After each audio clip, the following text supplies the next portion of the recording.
Okay, so there hasn't really been a ton of interesting movies to check out this week. So I decided to give this one a look, which is one of those movies I didn't get around to for Halloween. And it follows the story of a boy who has a very serious autoimmune disorder. He's one of those unfortunate ones who has to live in a literal bubble. And if he goes outside, he has to wear a hazmat suit. However, there is hope on the horizon. Because his parents have found a woman who offers some new kind of revolutionary treatment. And of course this woman's facility is built into an old mansion type house, because this is a horror movie. But that's the basic setup here. Sick kid, new treatment, old house. What do you think will happen next? Well, some creepy and scary stuff, of course. What kind of stuff I'm not gonna get into, but I thought the horror here was okay-ish for the most part. Not particularly inventive or scary, but it definitely wasn't the worst part of this. And I would say I even admired it to some degree, because it didn't go for a ton of cheap jump scares. There are a few, but it also didn't rely too much on cheesy CGI for visual effects. It kept the horror aspects fairly simple, and I liked that. But as I said, it wasn't anything exceptional either. Neither was the general setup and the overall execution, it was just all okay.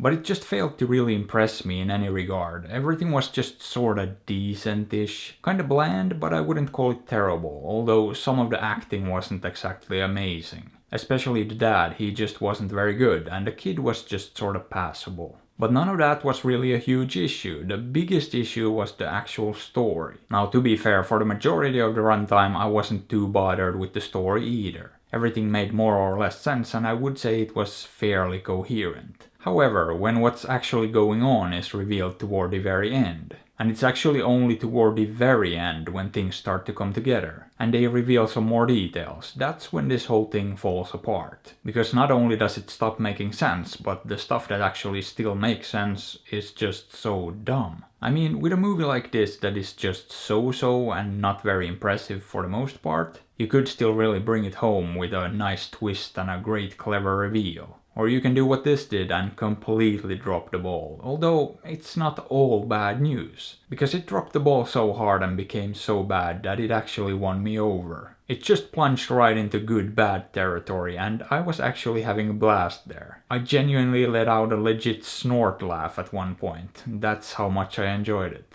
And it really made me wish that the rest of the movie had been as bad, but it wasn't, it was just sort of bland. And it's really only in the last 10 minutes when things get real dumb and fun. But at least it didn't leave me feeling like I'd just wasted my time watching something completely forgettable. Because in the end, this definitely managed to leave an impression. And that's more than I can say for a lot of mediocre movies that I just end up forgetting immediately. That being said, is this a good movie? No, definitely not, and most of it is borderline boring.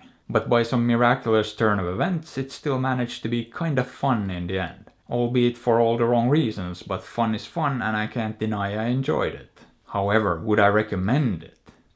Not really. Too much blandness for not enough payoff. So you can probably skip this one, or if you enjoy good kinda bad, maybe give it a peek. Or don't. After all, I'm not your dad. But hey, what are your thoughts on this? Have you seen it? Did you like it? Let me know. And if you enjoyed the video, maybe give it a thumbs up or sub to the channel, because that would be fantastic. And if you'd like, you can also support me on Patreon or PayPal through the links in the description. And as always, I appreciate you and thanks for watching.